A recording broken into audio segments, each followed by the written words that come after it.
En materia internacional, voy a traer a colación, antes de introducir el tema de Raúl, porque tiene que ver con eso. Fíjate, Raúl, hace muchos años ya, y este es un viajazo, pero que lo asumo con total propiedad, un grupo uruguayo maravilloso que se llamaba Los Iracundos sacó una canción que se llamaba, que alguna parte decía: el mundo está cambiando y cambiará más.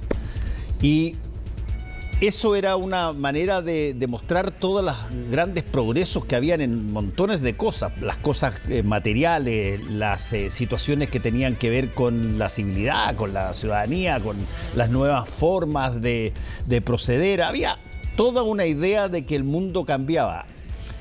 Solo que no todo el mundo cambia, y a veces los mundos se resisten, partes del mundo se resisten a que haya adelantos en determinadas materias. Y una de esas, la hemos conversado varias veces, Raúl, tiene que ver con países que culturalmente o religiosamente todavía funcionan básicamente como hace varios siglos, y muchas de las cosas que nosotros tomamos como dadas son tremendamente difíciles, particularmente en el caso que vamos a tocar hoy día, el de Afganistán, y esta situación donde hay dificultades serias para que las mujeres puedan tener carreras universitarias.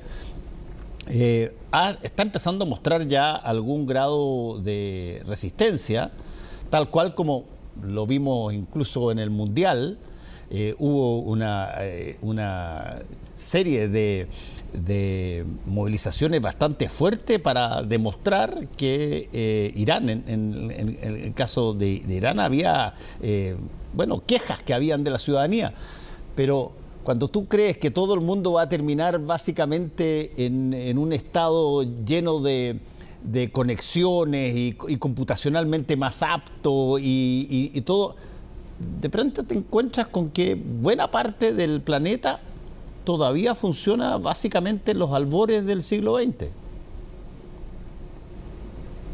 Así es, Fernando. Y bueno, tú lo mencionaste bien, que hemos estado siguiendo meses de desórdenes muy profundos en Irán, donde, digamos, después de la muerte de una mujer en manos de la policía religiosa, ha habido un verdadero levantamiento y que ha causado cientos de víctimas, y todavía está lejos de verse cuál va a ser la solución. Y esto, en el caso de Irán, era porque las mujeres tenían que usar el velo islámico, y una mujer en particular, por no haberlo usado correctamente, fue detenida por la policía, llevada a un cuartel y falleció allí, en circunstancias que todo el mundo denuncia como que fue torturada. El gobierno dice que no fue así, que fue un ataque al corazón muy sospechoso, pero el hecho es que la muerte de esta mujer por las imposiciones ultra religiosas conduce a el verdadero levantamiento que ya lleva meses. Y en el país vecino, Afganistán, viene de ocurrir también un hecho muy desgraciado, y es que los talibanes que gobiernan Afganistán desde agosto del año pasado, cuando tomaron el poder y, digamos, obligaron a las fuerzas occidentales y principalmente a Estados Unidos a retirarse de Afganistán, después de una guerra de 20 años, bueno, los talibanes han vuelto al poder y a los viejos hábitos de una represión brutal contra las mujeres.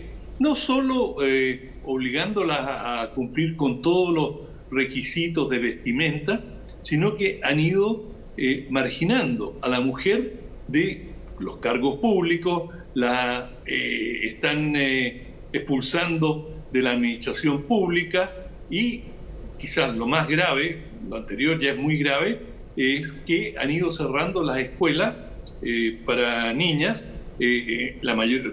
Toda la educación es segregada por género, de manera que las escuelas para niñas han ido cerrando en forma progresiva en distintas partes de las distintas regiones del país, y finalmente ahora han cerrado las universidades. Hoy, cuando las muchachas llegaron a que las vemos allí ya con los atuendos religiosos que se exigen en Afganistán, las estaban esperando en la puerta. Habían contingentes policiales y de, digamos, elementos religiosos que les dijeron: no, ustedes ya no pueden entrar, se acabó la universidad, las mujeres no van a poder seguir participando. Y esto era algo que se temía que ocurriría en algún momento, porque figuraba en las intenciones de los talibanes, pero existía la esperanza que, dadas las presiones internacionales, dada digamos, la experiencia que habían tenido los talibanes cuando fueron expulsados por primera vez del gobierno, podrían cambiar y tener una actitud más tolerante. Pero bueno, las cosas están como las hemos descrito. Sí, ahora, ¿esto es algo que tiene que ver con el gobierno talibán actualmente vigente o es algo que venía desde antes? Te lo digo ¿por qué? Te lo digo, yo tuve la oportunidad de estudiar fuera del país y tuve contacto con personas, particularmente en esa época iraníes, que iban a estudiar a los mismos lugares donde yo fui y claro, la gran mayoría de ellos eran hombres, pero había mucha mujer también que salía, que estudiaba. Había como una cierta apertura alrededor, yo te diría, del 2007, de los 2005, 2007, 2008, que de pronto da la impresión de que lo que estamos viendo es una vuelta atrás, no es algo que ha sido siempre así. Bueno, en Afganistán ha sido, la mayoría del tiempo ha sido así. Sin duda que esto es una regresión. Cuando estuvieron allí las tropas internacionales, se preocuparon de abrir espacio a las mujeres y hubo un periodo reciente en que tuvieron mayor acceso, pero desde la reconquista del poder por parte de los talibanes ha sido una regresión constante. Y todo especialmente hacia la mujer, y esto ya se veía venir en la zona en que los talibanes habían logrado controlar en Afganistán. Lo primero que hacían era remitir a las mujeres a sus casas. Era una situación absolutamente abusiva. También esto se ha visto en varios de los movimientos insurgentes islamistas. Se vio con en Irak, se vio en Siria con distintos movimientos, el Estado Islámico en particular, que torturó mujeres, realmente las convirtió en ciudadanas de segunda clase, y al punto que mujeres que eran tomadas prisioneras eran ofrecidas para que se convirtieran prácticamente en sirvientes de sus captores. De manera que hay en toda la región, especialmente allí donde impera el fundamentalismo islámico, una regresión brutal en la condición de la mujer. Y una de las grandes promesas de las fuerzas occidentales fue garantizar la emancipación de la mujer. Pero claro, las fuerzas occidentales se retiraron y dejaron a las mujeres a su suerte, y ahora estamos viendo esta regresión que no tiene parangón en el resto del mundo. Es decir, y no solo en Afganistán. Afganistán es el caso más grave. Y antes de los talibanes, ya las mujeres estaban en situación tan disminuida que, por ejemplo, se les prohibía atenderse con un doctor, con un médico. Solo podían atenderse con una doctora. Y si no había una doctora, y las doctoras, digamos, no abundan en Afganistán, bueno, la mujer quedaba a su suerte. Es decir, si tenía un padecimiento grave y no había alguien facultativo que la atendiera, bueno, simplemente moría, pero no podía ser asistida por un médico hombre. De manera que también en ciertas regiones rurales en Afganistán las mujeres eran canjeadas por animales de granja, es decir, por digamos, vacas, por distintos animales. Eran un elemento de transacción. Es decir, la condición de la mujer era casi de esclavitud, y quizás el casi está de más. Y bueno, se esperaba que con los cambios, con la presencia de las tropas occidentales, esto iba a cambiar y que pese a la derrota y a la partida de las fuerzas occidentales, algo había cambiado, una puerta se había abierto para las mujeres. Pero ahora vemos que esto vuelve atrás y ya las nuevas autoridades talibanas dicen no va a haber ninguna, las mujeres simplemente no van a estudiar, su deber está en la casa, es criar a los niños. Si ellas se mezclan con los hombres, eso se convierte en un elemento de tentación. Ese no es un problema de los hombres, son las mujeres que tienen, llevan el germen de la contaminación, de la tentación sexual y de la promiscuidad. Y esto, te lo digo, no es solo una creencia primitiva de los talibanes, también en religiones occidentales, en ciertos sectores hay esta creencia y esta misoginia. Misoginia, para los que no están familiarizados con el término, significa desprecio, este desprecio profundo a la mujer. Y claro, tiene raíces religiosas, pero tiene también raíces históricas, especialmente en ciertas regiones. Y bueno, también en América Latina, en muchos países las mujeres han tenido que luchar duramente por conquistar un espacio y garantizar el respeto de la sociedad y de todos los estamentos de esas sociedades. De manera que lo que vemos en el Medio Oriente, claro, es extremo, pero hay otros países de Asia donde, sin ser tan marcado, también se aprecia esta discriminación, también en África. De manera que este es un fenómeno muy profundo de buena parte de la humanidad, realmente. Oye, Raúl, entiendo que, y lo pusimos ahí en el generador de caracteres,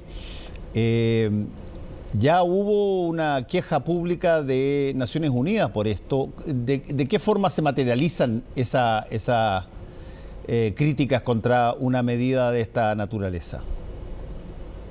No, esto no tiene ninguna, digamos, la crítica de Naciones Unidas es un saludo a la bandera, en el sentido de decir, nos parece muy mal divulgarlo. Por supuesto que tiene valor porque da a conocer la desigualdad y el abuso que está ocurriendo allí, pero no resuelve nada, no cambia nada para las mujeres. Ahora, lo que sí ha hecho Occidente es advertirle a los talibanes que si adoptaban estas medidas, que se olvidaran de la ayuda internacional, que no iban a recibir ninguna apertura en ninguno de los campos y que van a permanecer aislados. Pero por lo visto, en sociedades tan autárquicas, con raíces religiosas tan profundas, este tipo de amenazas no surten un efecto mayor. La prueba está a la vista con esta medida que han tomado hoy, de cerrar las universidades a todas las mujeres. Y de hecho, las universidades públicas, privadas, las escuelas para niñas públicas y privadas están ya bajo el mismo régimen.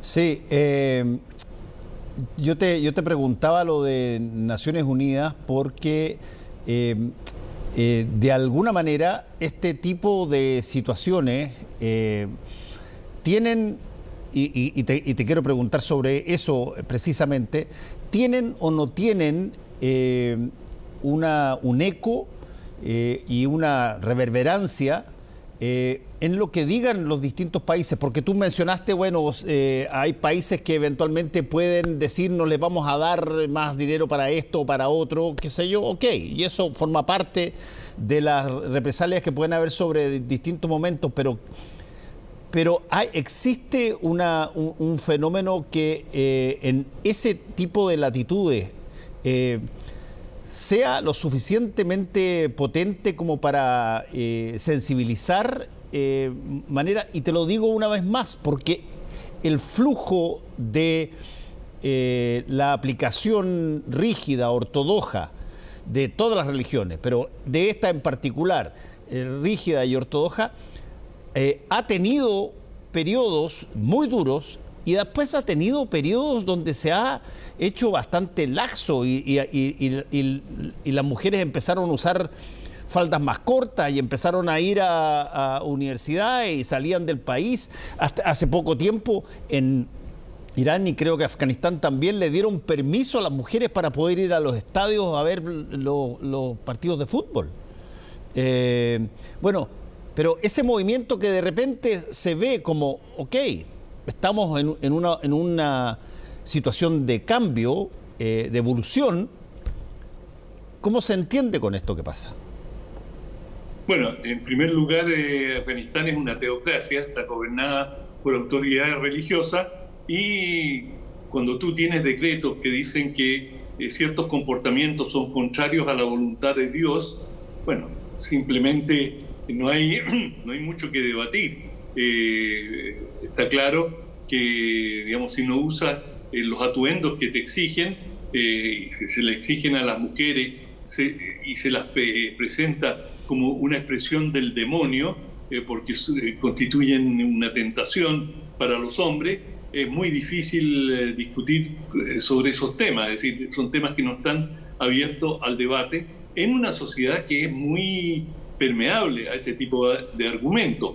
Me refiero, esto no es solamente la teocracia en el sentido que son los sacerdotes, los elementos religiosos los que buscan imponerlo, sino que hay una receptividad del conjunto de la sociedad masculina y aceptación por parte de algunos sectores de mujeres a esta situación de subordinación. De manera que están las mujeres han protestado y también hay que decirlo, por cierto, hay sectores importantes de la sociedad afgana que rechazan esto y que lo ven con preocupación, pero hay temor. Es decir, desde que los talibanes conquistaron el poder y lo conquistaron militarmente y tienen el poder absoluto, rebelarse o contradecir sus decretos es exponer la vida o someterse a tortura. De manera que hay una situación de amedrentamiento y hay otra situación también muy importante en Afganistán. Afganistán está al borde, pero al borde, si es que no ya en una situación de hambruna. Es decir, Afganistán estaba viviendo en buena parte de la ayuda internacional, también no solamente económica, sino que alimentaria. Y al carecer de esa ayuda, probablemente Afganistán se está deslizando a esta hambruna mayúscula que algunos estiman podría alcanzar al 40% de la población afgana. De manera que eso también te plantea un dilema muy complicado. Si tú le cortas la ayuda a Afganistán, bueno, tú tienes que pasar de una u otra manera por quienes gobiernan ese país, los talibanes. Entonces, si tú no vas a entregar ayuda alimentaria a Afganistán, bueno, eso se va a traducir en cientos de miles de muertes, sobre todo de niños, de la gente más desvalida. Entonces, es un dilema muy severo al que se enfrenta la comunidad internacional frente a lo que pasa en este país. Entonces, hay una de las reacciones iniciales es decir, no, cortémosle la ayuda a Afganistán. Bueno, si le cortas la ayuda, mira a quién vas a perjudicar. Sí, si me la dejas me muero, si me la sacas me matas. Así que vamos a tener que estar atentos a aquello. Gracias, Raúl, que te vaya muy bien. Nos vemos mañana. Mañana, Fernando. Chao, chao.